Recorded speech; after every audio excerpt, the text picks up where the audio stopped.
ჩვენი პირველი სტუმარი გიორგი კახიანი გახავთ, პარლამენტის ვიცე-სპიკერი. მოგესალმებით ბატონო გიორგი, დიდი მადლობა გადაცემაში მონაწილეობისათვის. გამომდინარე დღევანდელი დღიდან და საპარლამენტო სასესიო კვირის მიმდინარე დღის წესრიგიდან ჩვენ საუბარი რა თქმა უნდა დავიწყოთ დღევანდელი ანგარიშით. რამდენიმე მთავარ თემას შეეხო პრეზიდენტი წლიურ მოხსენებაში. იყო ფრაქციების ხელმძღვანელების გამოსვლებიც. თქვენი დასკვნა როგორია დღის ბოლოს, რა იყო მთავარი და მნიშვნელოვანი აქცენტი თქვენთვის პრეზიდენტის წლევანდელ მოხსენებაში? მივესალმებით ტელემაყურებელს. დღეს პრეზიდენტი წარსდგა საქართველოს და საქართველოს პარლამენტის და ზოგადად ჩვენი საზოგადოების წინაშე ყოველწლიური მოხსენების ფარგლებში. მან ძალიან საინტერესო მოხსენება ჰქონდა და მე ვიტყოდი რომ ბევრის მომცველი, მან ბევრ აქტუალურ საკითხზე გაამახვილა ყურადღება, მაგრამ პირველ რიგში რაც მინდა თქვა ეს არის ის რომ ჩვენმა საზოგადოებამ დაიბრუნა პრეზიდენტის ინსტიტუტი და დღეს ჩვენს ქვეყანას ყავს პრეზიდენტი, რომელიც არის ჩვენი ქვეყნის და ჩვენი მოსახლეობის ინტერესების სამსახურში. სამწუხაროდ მიწევს ამის თქმა, იმიტომ რომ ჩვენ გვაქვს სამწუხარო გამოცდილება იმისა, რომ მაშინ როდესაც პრეზიდენტი შეიძლება უცხო გავლენის ქვეშ მოექცეს, თუ რაოდენ დამაზიანებელი შეიძლება იყოს მისი მოქმედებები ქვეყნის ინტერესებთან მიმართებაში. ამიტომ რა თქმა უნდა დღეს პრეზიდენტის გამოსვლა, როდესაც ვაფასებთ, იგი ყოველმხრივ მნიშვნელოვან და საინტერესოდ უნდა შევაფასოთ. მან ისაუბრა ბევრ საკითხზე, მან ხაზი გაუსვა ჩვენი ქვეყნის თქვათ ისტორიას, კულტურას, ისაუბრა ქრისტიანობის როლზე ჩვენი ქვეყნის განვითარებაში. მან ასევე აღნიშნა ოჯახური ღირებულებების ტრადიციების მნიშვნელობაზე. იგი შეეხო განათლების რეფორმას ამ კონტექსტში ახალგაზრდების სწორად აღზრდის მნიშვნელობაზე, სოციალურ საკითხებზე გაამახვილა ყურადღება და ასე შემდგომ. შეეხო ასევე ოკუპირებულ ტერიტორიებს და ასევე მშვიდობის როლს ზოგადად და მნიშვნელობას როგორც ოკუპირებულ ტერიტორიებზე, ასევე ჩვენი ქვეყნისათვის. და რაც ასევე კიდევ უნდა აღნიშნოთ, მან ისაუბრა იმ გამოწვევებზე, რომლის წინაშეც ჩვენი ქვეყანა ბოლო წლების განმავლობაში დადგა. ეს გამოწვევები ზოგადად სოფლიოშიც თქვენით რომ ბევრი რამე შეიცვალა ბოლო წლების განმავლობაში, მას შემდგომ რაც განსაკუთრებით როდესაც უკრაინის ომი დაიწყო და ბევრი გამოწვევა, რომელიც შესაძლოა მანამდე ჩვენ ესე მძაფრი ფორმით არ გქონია, შეეხო საქართველოსაც. პრეზიდენტმა ისაუბრა ასევე ამ კონტექსტში იმ ზეწოლაზე, გავლენებზე, რომელსაც საქართველოს ხელისუფლების მიმართ და ზოგადად ჩვენი ქვეყნის მიმართ ქვეყნის გარედან ჰქონდა ადგილი, იმ შიდა პრობლემებზე, რომელიც აქედან გამომდინარე წარმოიშვა და ჩვენ გვახსოვს ეს შიდა არეულობები და არაერთი მცდელობა ხელისუფლების ძალისმიერი მეთოდებით ხელში ჩაგდების და ასე შემდგომ. პრეზიდენტი შეეხო ყველა ამ საკითხს, მან ძალიან სწორი აქცენტები გააკეთა საზოგადოების წინაშე და რა თქმა უნდა მან ხაზი გაუსვა მშვიდობის მნიშვნელობას, ერთობის მნიშვნელობას, რომ საზოგადოება ისეთ საკითხებზე, რაც არის ქვეყნისთვის უმნიშვნელოვანესი და სასიცოცხლო მნიშვნელობის მქონე საკითხები, რა თქმა უნდა ჩვენ ესეთ საკითხებზე უნდა ვიყოთ ერთიანი და ასეთი ერთობით რა თქმა უნდა ჩვენ ყველა გამოწვევას გავუმკლავდებით, რომელიც ჩვენი ქვეყნის წინაშე შეიძლება დადგეს.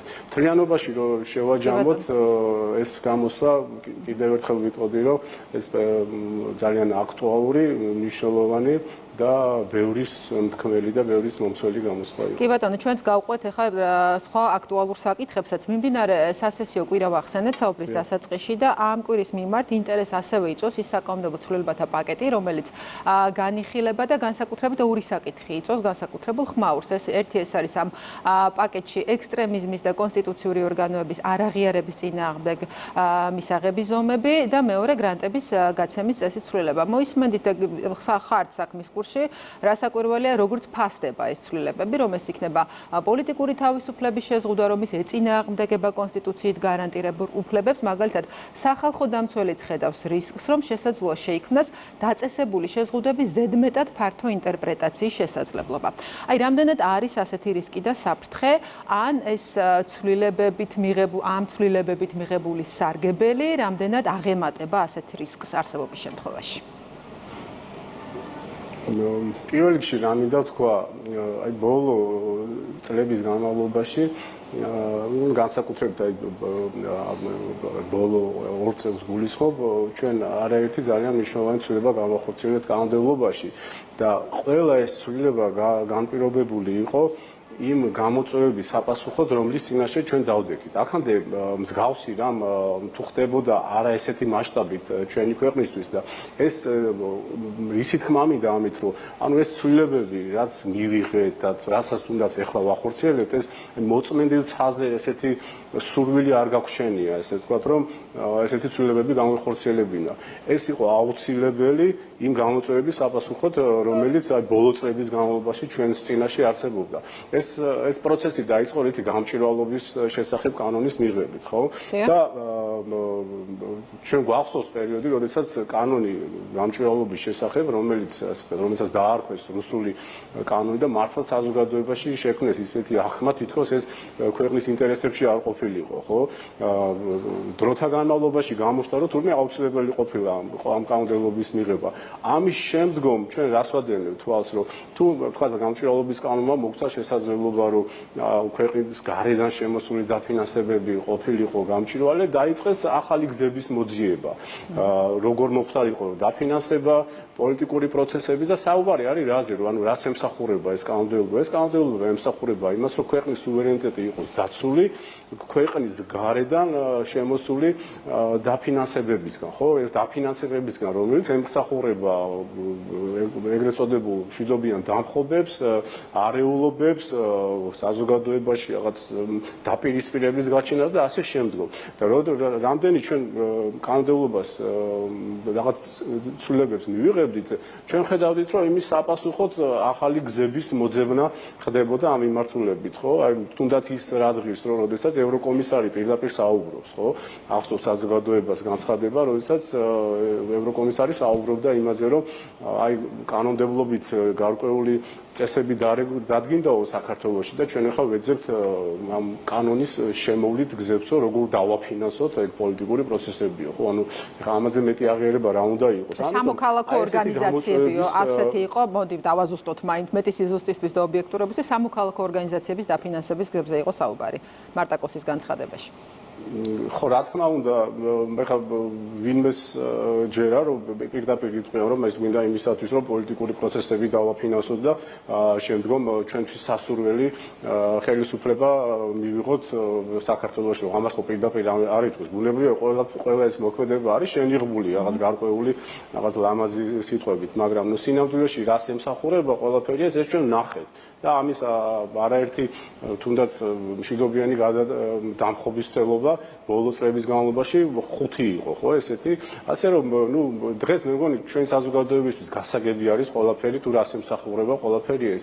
რაც შეეხება აი ერთ-ერთ ბოლო ცვლილებას, როდესაც საუბარი არის, ეს ვთქვათ, არალეგიტიმურად აი ხელისუფლების არალეგიტიმურად ცნობის საკითხს და ზოგადად ექსტრემიზმის საკითხთან დაკავშირებით სისხლის სამართლის კონტექსტში განსახორციელებელ ცვლილებებს მოგეხსენებათ, რომ ეს ხვალ იქნება მეორე მოსმენით განხილვა კანონ პროექტის და პლენარულ ხდომაზე დეტალურად იქნება ამაზე საუბარი.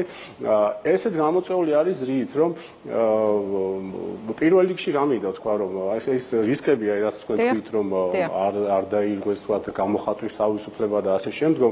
რა თქმა უნდა, ჩვენ ეს ცვლილება იმდაგვარად უნდა განვახორციელოთ, რომ გამოხატვის თავისუფლება შეიზღუდოს თანაზომიერების პრინციპის ფარგლებში, ხო, ის რაც კონსტიტუციითაც არის დაშვებული და ერთი მხრივ არის გამოხატვის თავისუფლება და მეორე მხრივ არის ქვეყნის უსაფრთხოების რისკები, ხო და ქვეყნისთვის დამაზიანებელი მოქმედებები, რომლებსაც საკმაოდ დიდი ზიანი შეუძლია მოუტანოს ქვეყანას. ხო, ეს არალეგიტიმურობის თემა, ესეც საიდან წამოვიდა. მე ვისაუბრე იმაზე, რომ ყოველთვის ცვლილებები ემსახურება იმ გამოწვევებს, რომლის წინაშეც დაგვაყენეს. აი სულ 2024 წლის არჩევნები რო გავიხსენოთ, ხო? არა დაიწყეს საუბარი იმით, რომ აი არჩევნები გაყავდა, თან იმ პირობებში, როდესაც არც ერთი ფაქტი ამის არ არსებობს და არც ერთი მტკიცებულება, ანუ რაღაც მოგონილი აღქმა შექმნეს იმის, რომ კონკრეტული რაღაც ჯგუფისთვის, თორე არ მგონია რომ დღეს ვინმეს ამის ჯეროდეს, რომ თითქოს არჩევნები გაყავდა, შემდგომ ამას მოაყოლეს არალეგიტიმური პარლამენტის გაგება, არალეგიტიმური აღმასრულებელი ხელისუფლება, პრეზიდენტი და ეს ყველაფერი რითი დასრულდა? ეს ყველაფერი ბოლოს დასრულდა იმით, რომ ჩვენ ნახეთ აი ოქტომბრის მოვლენები, როდესაც პირდაპირ ღიად დაანონსებული იყო მშვიდობიანი დამხობა ხელისუფლების, ხო? ანუ რა თქმა უნდა, ეს ყველაფერი არის დანაშაულის ნიშნების შემცველი მოქმედებები. ამიტომ ეს ცვლილებაც, რომელიც სისხლის სამართლის კოდექსში განხორციელდება, იქნება იმდაგვარად მიღებული, რომ ერთი მხრივ გამოხატვის თავისუფლება ჩაждდება თანაზომიერების პრინციპის ფარგლებში, ანუ მისი შეზღუდვა მოხდება თანაზომიერების პრინციპის ფარგლებში და მეორე მხრივ ის როდესაც საუბარი არის ესეთ დამაზიანებელ ქვეყნისთვის ქმედებებზე, მათზე შესაბამისი სისხლის სამართლებრივი რეაგირება იქნება შესაძლებელი. ასე რომ ეს ცვლილებაც არის გამოწვეული იმ ბოლო გამოწვევებიდან, რომლის წინაშეც ჩვენ დავდექით. კი ბატონო, ერთსაც კითხავთ აი ამ თემის ერთგვარი გაგრძელება, თქვენც გაიხსენეთ ახლა თუ რა ხდებოდა, რა პროცესები მიმდინარეობდა გამჭვირვალობის კანონის პირველად მიღების მცდელობის დროს და საზოგადოებასაც ახსოვს, ხო, ის გარედან შემოსული ფინანსების კონტროლის მცდელობას, თუ რა პროცესები მოხდა. ის, რაზეც მაშინ საუბრობდა ხელისუფლება, დღეს ხედავთ, რომ ამაზე ღიად საუბრობენ ქვეყნის გარეთაც. აი, მინდა გავიხსენო სახელმწიფო დეპარტამენტის ყოფილი ჩინოსნის საჯარო განცხადება ამერიკიდან დაფინანსებულ და მართულ პროტესტზე. აი, რას ხედავთ მიზეზად, რატომ შეიძლება ინტერესდებოდეს ყოფილი მაღალჩინოვანი ამ თემაზე საჯაროდ საუბრით, რა შეიძლება იყოს მისი мотивация? ну, მან ეს სოციალურ ქსელში გამოაქვეყნა, რაც გაასაჯაროვა თავისი შეხედულებები. აი მე ამით ისი თქმა მინდა, რომ ის რომ რაზეც იგი საუბრობს, ხო, აი ამ მიმართვაში იგი საუბრობს იმაზე, რომ საქართველოში ეს გამჭვირვალობის კანონთან დაკავშირებული ეს მოვლენები, ეს ყველაფერი იყო შეერთებული შტატების იმდროინდელი ადმინისტრაციის მხრიდან მართული პროცესები, ხო, როგორც იგი ამას საუბრობს. ეხლა ეს პიროვნება იყო სახელმწიფო დეპარტამენტის ერთ-ერთი ჩინოსანი და მას ზუსტი ინფორმაცია აქვს იმაზე, თუ რა ხდებოდა, ხო, მათ შორის საქართველოშიც. ამაზე ჩვენ ადრე საუბრობდით, ხო, ჩვენ ყოველთვის საუბრობდით, რომ ეს პროცესები, ეს არ იყო გულწრფელი პროცესები, ეს იყო პროცესი, რომელიც იყო დაფინანსებული, რომელიც იყო მართული. ამ პროცესში ბევრი ისეთი ადამიანი აღმოჩნდა, რომელსაც მაშინ ვერ ხდებოდა და შეიძლება მაშინ მართლა ვინმეს ეგუნა, რომ რუსული კანონის მიღებაზე და ვითომ დემოკრატიულ უკუსპაზე იყო საუბარი, მაგრამ ეს პროცესები იმართებოდა, როგორც ესე ვთქვათ, ეს ჩინოვნიკი საუბრობს ამაზე, ამერიკის იმდროინდელი ადმინისტრაციის მხრიდან ფინანსდებოდა, მათ ყავდათ აქ თავიანთი აგენტები, რომელიც ამ პროცესებს მართავდნენ და ეს კიდევ ერთხელ მე ვიტყოდი, რომ თითქოს ახალი ხო არაფერი არ არის ამაში, მაგრამ ეს კიდევ ერთი მტკიცება არის და დამაჯერებლობის ხარისხი არის კიდევ უფრო მეტი, ხო, თუ კი ვინმე ვერ გაიგო რა პროცესები იყო საქართველოში და თუ როგორ იმართებოდა ეს. ანუ მათთვის მეტი დამაჯერებლობისთვის და კიდევ ერთი მტკიცება იმისა, როდესაც თვითონ შეერთებული შტატების ჩინოვნიკი ამაზე ესე ღიად საუბრობს, ხო, ნუ მე მგონი ყველაფერი გასაგები არის.